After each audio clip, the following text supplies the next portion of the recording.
What's up, gamer? My name's Waluko, and today I'm going to show you how to complete your Atlas in Path of Exile 1, as well as a few tricks to speed up the whole process. The first thing you need to know is what it means to complete your Atlas. If you open the Atlas screen after reaching the endgame and mouse over any of the map icons on the screen, you'll get a tooltip that shows the name of the map, its tier, and a bonus objective. Finishing the bonus objective for each map on the entire Atlas is how you complete it. For white maps, which are those between tier 1 and tier 5, you just have to kill the boss of the map in a version of the map that is at least magic or blue rarity. To do that, all you have to do is get a copy of the map, use an Orb of Transmutation on it, put it in your map device, and then beat the boss. For yellow maps, or the ones between tier 6 and tier 10, it's the same basic idea, except this time you need to beat the map boss in a version of the map that is rare or yellow rarity. If you have a copy of the map at normal rarity, you can simply use an alchemy orb on it, and that will be good enough to complete your bonus objective. Lastly, for red maps, or those between tier 11 and tier 16, you need to beat a corrupted rare version of the map boss. To do that, make the map rare in the same way you did before, then use a Val orb on the rare map. This will corrupt it and may change some of the modifiers on the map in one way or another, but completing that map will give you your bonus objective.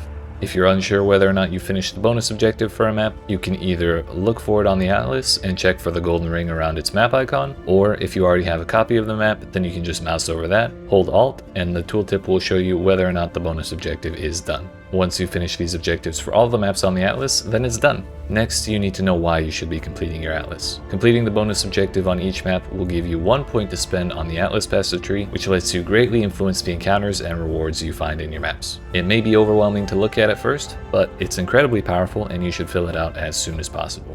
Completing your Atlas is a pretty straightforward process, but it can take quite a bit of time to get all of the maps done if you just wait for them to drop naturally. Thankfully, there are a few tricks you can use to speed this process up. 2 of the 4 tricks revolve around Commander Kirac. The first trick is to talk to him and select the Atlas mission option. This will open up a window that holds a couple different maps for you to choose from and run. Very often, these options will contain maps that are still missing their bonus objectives. If you check this window and you don't see any maps that you still need, you can use an Explorer's Scouting Report to reroll the maps and force them to roll into the maps that you still need. That alone is a very powerful trick for getting your Atlas done faster, but the other Kirac trick is even better. If you talk to him again and select the Purchase Items option this time, you'll see he runs a shop that sells maps. Just like the Atlas missions, this shop very often contains maps that have yet to be completed.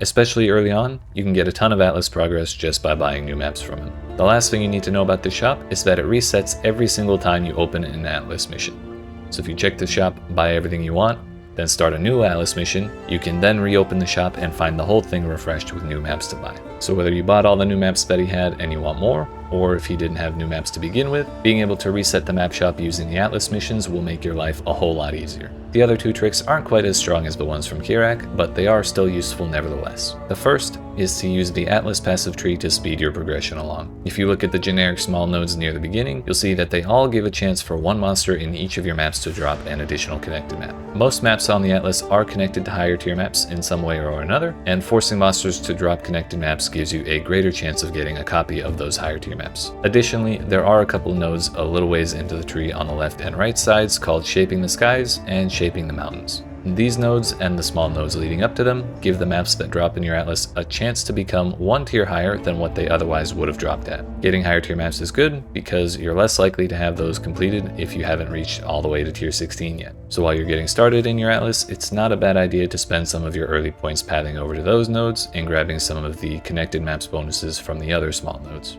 The last trick you need to know about is called the Orb of Horizons. It's a crafting material that you start finding after you reach the Atlas, and it allows you to randomly reroll a map into a different one of the same tier. It's entirely random which map you get within that tier, so if you're trying to hit one specific map in a tier that has 11 other maps, then the odds aren't that great. Either way though, they're still very useful, and you should keep them in mind when you're stuck looking for specific maps. That's all for our quick explanation of why and how to complete your Atlas. If you have any questions, feel free to ask them in the comments on this video or in my stream while I'm live on both Twitch and YouTube. If you found this guide helpful, don't forget to like and subscribe for more like it. Lastly, thanks for watching, and I'll see you in another video.